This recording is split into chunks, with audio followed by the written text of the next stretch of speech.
이삭, 요셉, 솔로몬, 파친코 캐릭터들의 이름에는 어떠한 기독교적 의미가 담겨 있을까요? 안녕하세요, 팬드입니다. 이 영상은 드라마를 시청하신 후 시청해 주세요.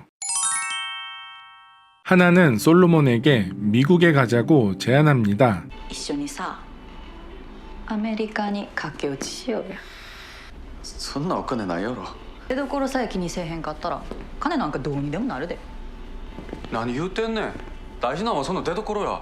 이 대사와 절도 장면들은 캐릭터들의 복선입니다. 하나는 화류계에서 일해서라도 돈을 벌려고 하지만 솔로몬은 정상적인 방법으로 돈을 벌려고 합니다. 하나의 등장 장면에서 철책이 가로막고 있듯이 이 가게 문이 가로막히는 장면은 둘이 갈라지게 되는 미래에 대한 상징입니다. 하나가 유흥가에서 일했던 건 솔로몬과 갈라진 후 방황도 있었겠지만 미국으로 갈 돈이 필요했던 것 같습니다. 하나는 솔로몬과 미국에 가서 차별받지 않고 사는 것이 꿈이었습니다. 미국을 대표하는 코카콜라를 마시는 것을 보면 하나는 여전히 미국을 동경하고 있는 것이죠.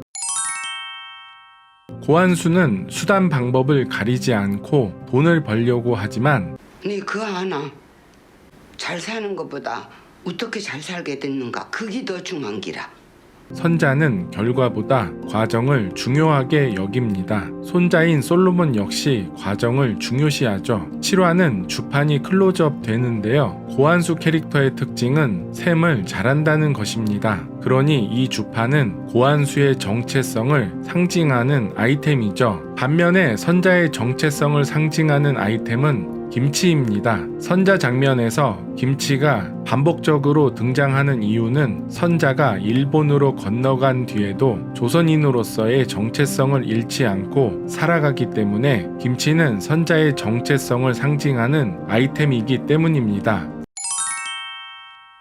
선자는 한수의 아이인 노아를 낳습니다. 드라마에선 백이삭이 왜 남의 아이를 가진 선자를 선택했는지 자세히 묘사되지는 않았습니다. 성경에는 선지자 호세아가 창녀 고멜과 결혼한 이야기가 있습니다. 이삭은 유부남의 아이를 가진 선자를 정죄하지 않고 사랑으로 감싸줍니다. 이삭은 예수님이 죄인들을 사랑하신 것처럼 자신도 선자를 사랑하지 못할 이유가 없다고 생각을 한 것이죠. 백이삭은 세속적 편견을 버리고 종교적인 용서와 믿음을 실천한 성직자였습니다. 아빠가 이쪽 길을 좋아하셨어요. 이쪽 길은 왜? 아침 학교 갈 때마다 피아노를 치시거든요.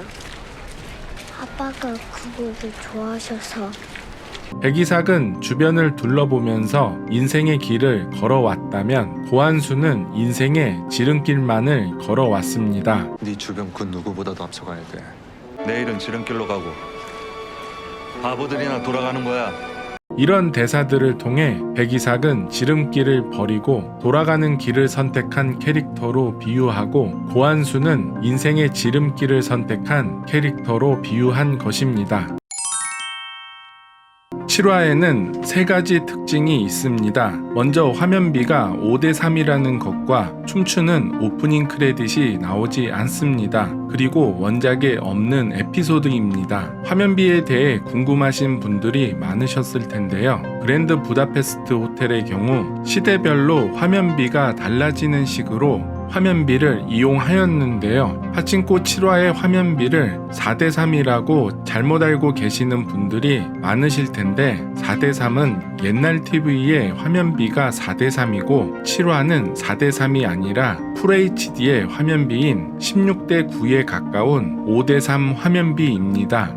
2.2대1의 화면비도 모두 과거이기 때문에 과거 장면이라서 5대3 화면비를 사용한 경우는 아닙니다. 7화에 5대3 화면비가 적용된 이유는 7화 전체가 고한수라는 캐릭터의 독립적인 에피소드이기 때문에 하나의 캐릭터에 집중하기에 적합한 화면 비율이기 때문입니다. 기생충이 2.39대1의 화면비를 가지고 있는 이유는 한 화면에 여러 명의 인물이 다 들어와야 하기 때문이라면 파친코 7화가 5대3의 화면비를 가지고 있는 이유는 한 화면에 다른 인물들이 담기지 않기 때문에 시청자들이 고한수에만 집중할 수 있습니다. 그러니 7화는 고한수에만 집중해달라는 의미가 담겨 있는 것이죠. 그리고 오프닝 크레딧이 나오지 않고 자막이 검게 처리된 이유는 관동 대지진 때 일본 자경단들에게 살해당한 조선인들에 대한 조의를 표하는 검은 리본인 것으로 보입니다. 7화의 주제가 매우 무겁기 때문에 춤추는 오프닝은 어울리지 않아서 넣을 수가 없었을 것입니다.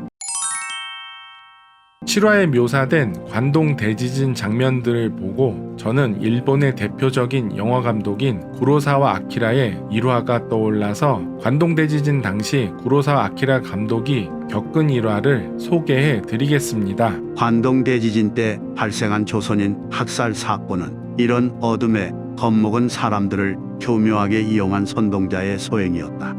나는 수염을 기른 남자가 저쪽이다. 아니 이쪽이다라고 소리치면서 달려가고 그 뒤를 쫓아서 한 무리의 어른들이 안색을 바꾸고 우왕좌왕하는 것을 내 눈으로 보았다. 아버지는 단지 수염이 길다는 이유로 조선인으로 몰려 몽둥이를 든 사람들에게 둘러싸였다. 나는 조마조마해서 함께 있던 형을 쳐다보았다. 그때 아버지가 한심한 놈들하고 보러 호통을 쳤다. 그러자 둘러싸고 있던 패거리가 슬금슬금 흩어졌다. 더 터무니없는 이야기가 있다. 동네에서 어느 집에 우물물은 마시면 안 된다는 것이었다.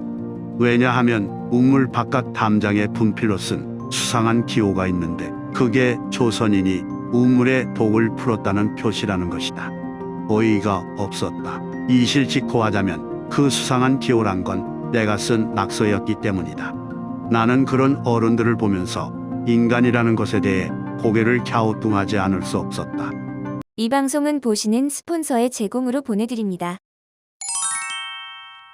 성경의 창세기를 보면 하나님이 아브라함의 믿음을 시험하기 위하여 아들인 이삭을 제물로 바치라고 요구합니다. 이삭은 하나님에게 바쳐지는 제물 신세가 됩니다. 백이삭의 형 사무엘은 3일 운동하다 죽었습니다. 백이삭은 소설에서는 신사참배를 거부하여 독립운동의 제물로 바쳐지게 되는 결말에 대한 복선을 가지고 있는 이름입니다만 드라마에서는 사회주의 운동에 참여하다가 죽게 되는 것으로 각색되었습니다. 요셉은 야곱의 11번째 아들입니다. 요셉은 형제들의 미움을 사게 되어 이집트의 노예로 팔려가게 되지만 이집트에서 출세하여 총리가 되고 7년간의 기근이 찾아오자 형제들을 이집트로 이주시켜 돌봐주게 됩니다. 요셉이 형제들을 돌보았듯이 백요셉은 동생 이삭과 선자를 돌봐주는 역할을 해서 요셉이라는 이름을 가지게 된 것이죠. 모자수는 이집트에서 노예로 살고 있던 유태인들을 이끌고 탈출한 지도자의 이름입니다. 파친코가 미국인들에게 동질감을 불러일으키는 부분은 미국의 역사 자체가 디아스포라를 바탕으로 이루어졌기 때문입니다. 모세가 이집트를 탈출하여 가나안 땅을 향해 이주하였듯이 17세기 유럽의 청교도인들이 종교적 박해를 피해 미국으로 이주하였고 아프리카인들은 미국의 노예로 끌려왔고 조국을 잃은 유태인들과 여러 민족이 미국으로 이주하게 되었습니다. 영화 대부도 이탈리아 이민자들의 이야기를 다루었는데 기독교와 이민자는 미국인들이 자기 가족의 이야기처럼 동질감을 느낄 수 있는 이야기라서 미국인들이 파친코를 좋아할 만한 것 같습니다. 모세가 이집트를 떠나 이주하였듯이 모자수는 조선을 떠나 일본에 정착한 자이니치를 대표하는 이름이라는 의미가 있습니다. 그리고 솔로몬은 이스라엘 왕국의 전성기를 이끈 지혜의 왕으로 알려진 인물입니다. 솔로몬 캐릭터의 모티브는 소프트뱅크의 손정희 회장과 마루안의 한창우 회장에서 모티브를 가져온 것 같습니다. 드라마상의 백솔로몬처럼 손정희의 부모님은 파친코 사업을 하셨고 손정희는 그 돈으로 미국 유학을 갔다 오게 됩니다. 손정희는 UC 버클리를 졸업한 후 일본에 돌아와서 소프트뱅크를 설립하여 50조 원이 넘는 부자로 성공하였습니다. 이런 손정희를 표현할 수 있는 하나의 단어는 똑똑함의 대명사인 솔로몬이라고 할 수 있죠. 마루안의 한창우 회장은 일본 파친코 업체 중에서 1위 업체인데 시즌2에서 솔로몬은 아베를 부동산으로 참교육하고 파친코 사업을 크게 일으키는 손정희 플러스 한창우 같은 캐릭터가 되지 않을까 예상합니다.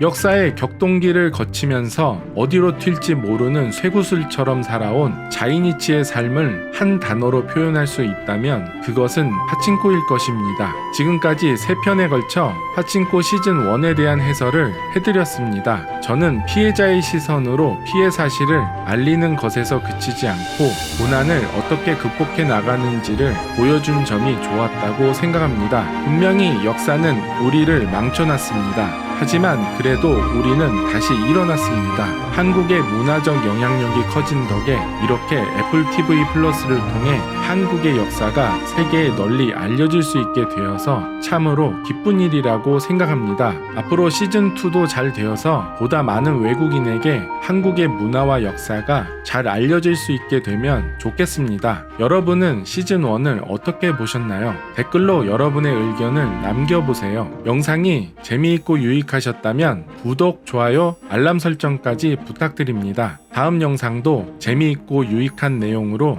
다시 돌아오겠습니다. 안녕!